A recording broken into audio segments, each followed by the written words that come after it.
stage of that transaction is to, require the proof that you are who you claim to be. Now that's a very important, consideration that we have. We have a very easy way of payment because of the UPI. Now I can remotely pay money to anybody using just, without any commission or other kinds of charges. So it's free, it's Google, it is available on every smartphone in the country. Similarly, we have made products on top of Aadhaar. We have made electronic KYC, we have made consent artifact, we have made digital locker, we have authentication as a service. So I think these are some of the horizontal products or horizontal, digital public goods which India has created, which can be leveraged by any application developer who is developing applications. So that is the broad concept. In fact, Aadhaar also was developed as a digital public infrastructure and people made applications on top of it. Telecom companies made applications to provide SIMs to the customers to do their electronic KYC. Banks made an application to basically do the KYC and open accounts sitting at your home. And we had JAB Unity, Janadan Aadhaar and Mobile, which actually ensured accelerated, financial inclusion of the people of our country. So I think that part is already, that story is done and it is actually flourishing. It's a very vibrant ecosystem which we have created of these horizontal public goods. Now what we are building, especially in the health sector, is essentially the same framework. Now what is that framework? The framework is UHI, Unified Health Interface, which is actually similar to UPI in a way that it is interoperable. And interoperability in true sense means that if I have a teleconsultation application A and my doctor has teleconsultation application B, then I should be able to talk to the doctor without the fact that I have to be on the same application. So this is the true meaning of interoperability, and this opens up market. So we are also doing that function of market making by providing a framework which is universal and also interoperable. And that I will give you an example of COVID. Now, COVID is a platform, but COVID is now connected to 150, users to the applications. Why? Because we have provided open API. So now today, ATM is connected to it, Make My Trip is connected to it, health applications are connected to it. Similarly, UHI will actually provide a plug-in infrastructure where all kinds of applications can plug in. Health management information systems can plug in, the personal health applications can plug in, the devices can plug in, the fit. Have been something distant. Now, fast forward to 2022, I think what we need to achieve is the same kind of scene. Only change has to happen, that instead of a normal guy, rancher, a technician, a healthcare worker, a trained healthcare worker is helping performing any kind of treatment, including maybe the work which was portrayed in that. And also on the other side, the doctor may not be in the same city. The doctor may be sitting maybe 500 kilometers away in a multi-specialty hospital and guiding that treatment at a remote place. That is what I think we need to achieve when it comes to digital healthcare. And that's the way I look at it. From a very layman point of view. So let me begin with the lady in the panel. So Swati ji, I was seeing the wonderful AV of your Optum, which is your United Health Group company, and it's the message is that we need to kind of understand, sensitize, and with each and every one, and try to kind of bring care, relief, and support. Everyone. Health is very human, and digital and technology is like very sci-fi thing. How do you see that both of them amalgamating in India and trying to achieve what we are trying to achieve is to deliver the care to everyone, everywhere, and anytime it is needed? Yeah, thank you, Babaji, and thank you IHW for actually giving me the opportunity to share my views and Optum's views. And of course, I'm here to learn from the panel and from the audience. This is a very pertinent subject, and this is a subject that touches everyone individually across industry, whether they are in business, not yet working, or anything. So, this couldn't have come in a more opportune time. Coming to your question, right? So healthcare, you're right, is very humane. It is about the experience that a patient goes through. It's the experience that the clinician has, so that he or she can actually give better value to the patient. So the entire healthcare ecosystem is something that needs to be very resilient, interoperable. That means access to all, in addition to, of course, being interoperable. To achieve this objective, we have two kinds of products and applications available in NIC. So first is basically we develop products. So we have a e-hospital suite, and the second product is Arogya Setu, I think. E-hospital suite is basically it's a product which has 5 applications. One is e-hospital HMIS, second is ORS, online registration system. So it is for the patient. It's a patient portal. It facilitates about taking the appointment from the government hospital like AIMS and NIMANS, RML. You can take appointment using ors.gov.in. And third application in this is e-blood bank. It's an internal functioning of take care of internal functioning of the blood banks. And the fourth one is e-collab EDS. It's a remote. It's a remote say radiology, teleradiology we used to call it, e-collab EDS. And the fifth one is telemedicine. So these 5 applications, they have been clubbed together to make e-hospital suite. And we have implemented these applications from PSC, CSC to medical colleges. So it takes care of all kinds of hospitals. And about more than 700 hospitals are already using these products. So my experience with this is, now let me come to the policy part of it.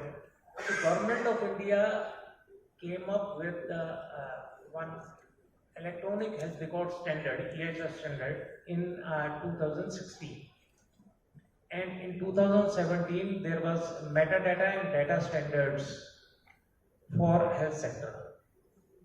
2018, there was National Digital Health Blueprint. Out of that, 2019, National Digital Health Mission. Then in 20, ABDM, Ayushman Bharat Digital Health Mission. Now we have a set of APIs which are in the form of ABDM building blocks. So I was part, I'm happy I was part of this National Digital. Why India is, you can ask the question that every country has done it in the past, America has done it, and Europe has done it. Why, what is so new about this digital mission?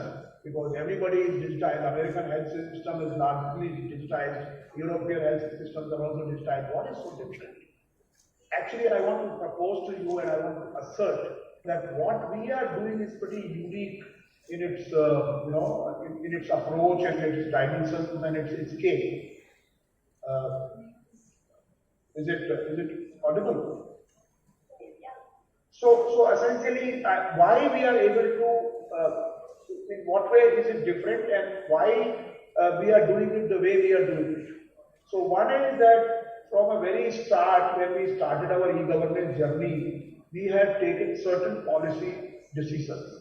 One was that what we will build at a national scale will be interoperable, will be frugal, will be scalable, because we are building for a country of 1.3 billion, which happens to be 1/6 of humanity. So I think these are the attributes. Then of course it should be based on standards, it should be open standard based, it should be open, API based, it should be open source also as far as possible. And these are some of the overarching, design considerations which we have made for our, products or frameworks which we are making. Next part we have done is that we will allow all the ecosystem partners to build applications on top of the framework which we create. So we are not building applications, and we are not at least competing in the market. So for example, Honorable Prime Minister in December 2016 launched the Unified Payment Interface UPI, and he also launched BHIM. But the idea was not that the BHIM will be competing with the payment application. Idea was BHIM was a reference application. So therefore, we are building frameworks.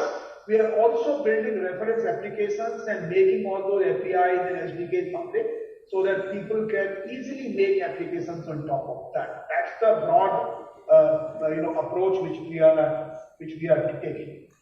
We also have certain digital public infrastructures which can be used in these transactions, whatever domain of those transactions might be. Maybe it is health, agriculture, education, or other things.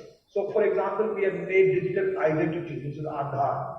Now, Aadhaar enables you to plug the digital identity into any transaction, and as you will agree with me, any digital transaction, first stage of that transaction is to, some decades back, we used to have a lot of conferences on e-governance. And the idea was that, the digital use of digital technologies in governance is going to transform governance, and that was the basic part. Nobody at that time thought of digital health. Obviously, this was before, its time had come in some sense. Now, I want to emphasize this once again, that the digital health, in the word digital health, what is important is health and not digital. Digital is only an enabler. Digital only, makes things more affordable, more cost-effective, more time-saving, more quality, more accessible. So these are some of the attributes of digital, and I suppose all of these things are required in our country in the space of health. And that is why the Honorable Prime Minister had launched about a year back the Ayushman Bharat Digital Mission.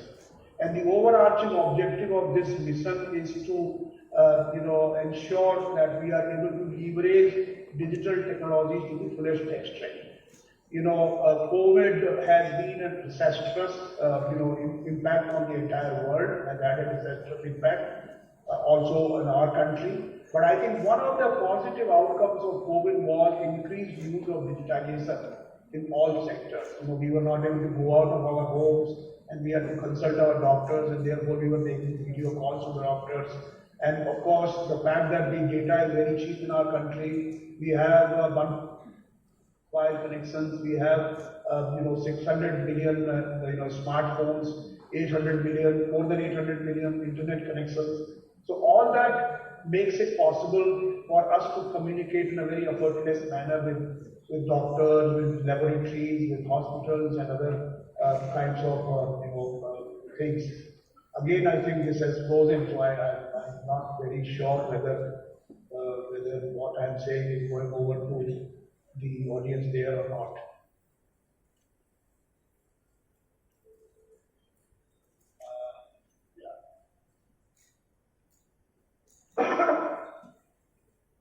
So friends, am I audible, visible, or not? Otherwise, probably maybe some other time I can speak. So they can hear you. Okay, fine. So now, one of the questions, I assume that you are able to hear me, and if not you be, then at least able to hear me. Otherwise, I am talking to my computer. So one is happen, because ultimately ideas are there, but these ideas have got to be implemented, and the ideas are worthless if you can't implement them. And therefore, what is required is the collaboration and cooperation of all the stakeholders. Because believe me, this is going to be a platform which is going to benefit everybody. This is not going to be a platform which is benefiting one section and not benefiting another. And ultimately, people are at the center of this platform. So basically, we are creating a framework where a person will be able to see all his medical records, longitudinal medical history he can build on the basis of the records. And these records are not being accumulated at one place. They will be federated architecture, which means they will be there in the hospitals in which they are created. So this is the broad, philosophy and architecture. And I can tell you that this is a robust architecture which has been proven in a number of digital public goods which our country has created. And I'm sure this will also transform the delivery of health services in our country. But, and this is a big but, that if we are able to make it happen, if everybody is able to come on the same page, it is not that, for example, hospital A can say, oh, I will create digital records, but I will not share the digital records. But look, this is not your records. These are records of patient. And patient is the master of these records. And therefore, you have an obligation to share these records with the patient. And it is the patient who will decide with whom he wants to share, who he or she wants to share.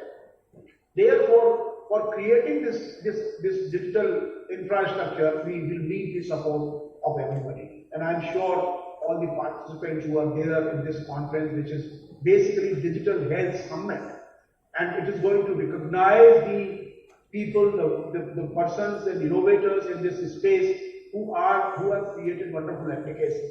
Now, this recognition will actually give a further faith to the this journey of digital health, and I want to compliment IHW for basically making it happen.